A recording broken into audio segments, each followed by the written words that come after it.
Time for a demo. Okay, we switch the engine on.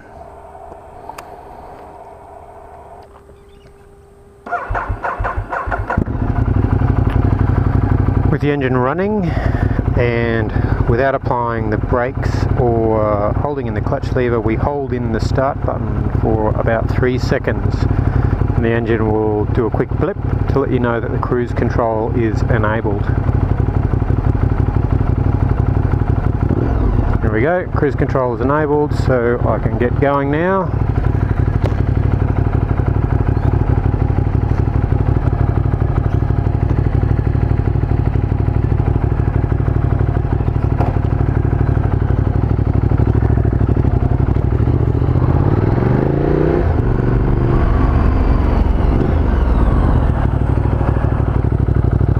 I think I just scared the shit out of old mate there.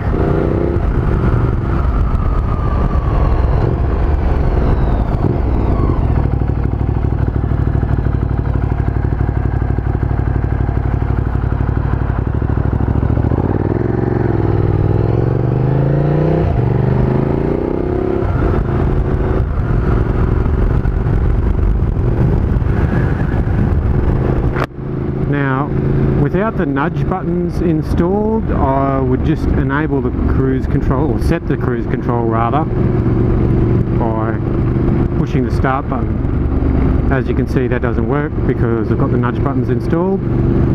Before I installed the nudge buttons, I did take it for a spin, and that's exactly how it works. Just hit the start button and it would set the speed and hold it. So, top button is to set, so I hit that, ease off the accelerator, you can see it's holding the speed.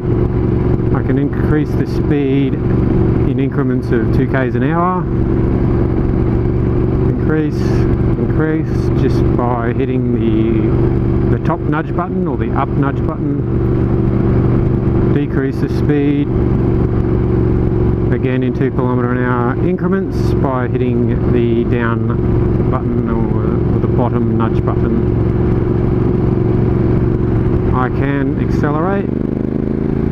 Okay, so I wanted to overtake a slower car, for example, roll off the throttle. When it gets back to the speed that I had set, it just holds it again, which is quite good. So I just tap the brakes and it's now not active or not set.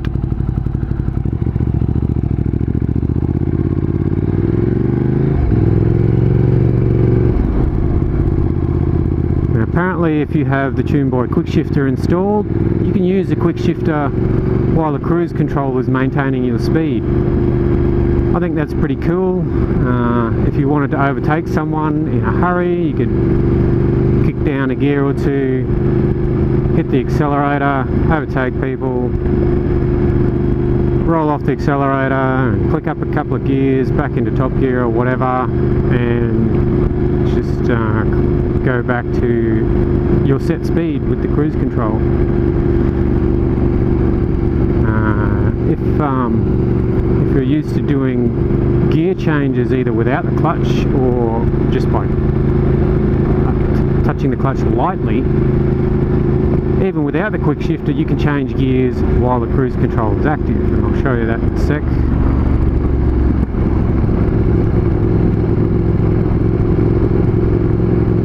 Just let this car ahead, get further ahead.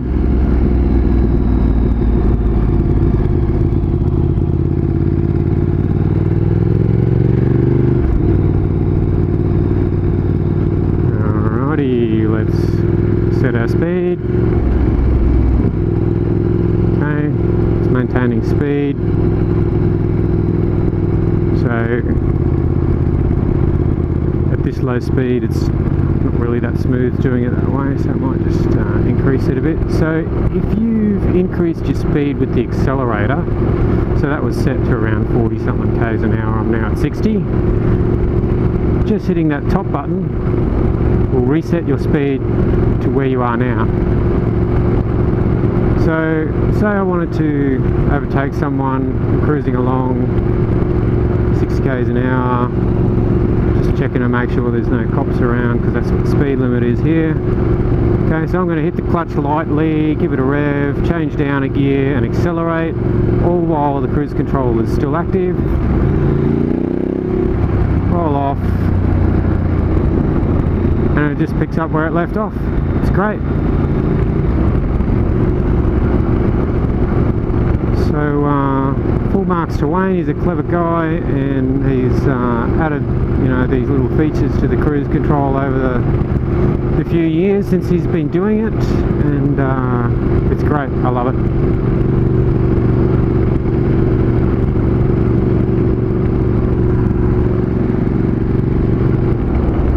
Really looking forward to getting the quick shifter. Ridden a few bikes with up and down quick shifters, and initially thought, yeah, it'd be cool on the racetrack, save a bit of time with your shifting, blah blah blah. But it's really useful on the road as well. Some of the rides we do, you know, it's 2 tanks of fuel, so what, 600 odd k's, or if you're doing, if that's in a day, or if you're doing you know, a long tour, multiple days on the bike, you know, it really does save you a bit of effort, and has the potential to reduce fatigue over those long distances.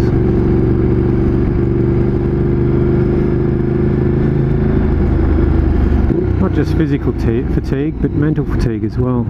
You know, if you're trying to do smooth gear changes, you've got to coordinate both hands and your left foot, and or you might think that doesn't take a lot of mental power. If you're going through the twisties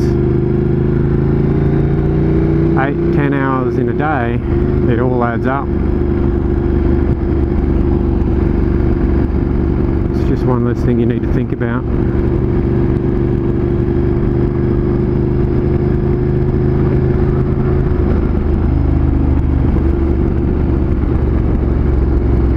Cruise control on a bike, I know some people think, yeah, what a wank, but as the BMW marketing manager Miles Davis said when I was test riding the S1000RR with cruise control, it's license control, because as we all know, on motorbikes, especially powerful motorbikes, really easy to go way past the speed limit. You know, I'm sitting on 60 now, quick roll of the throttle, I'll be up the arse of that car in front of me at 80 k's an hour.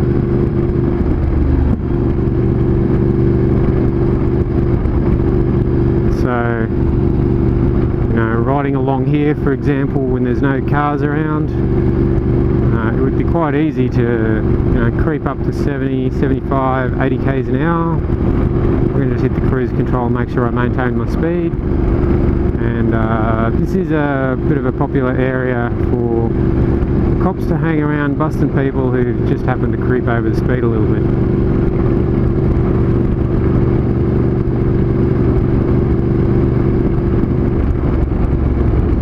Just tap the rear brake then to disengage the cruise control. So it's a pretty good system, really like it.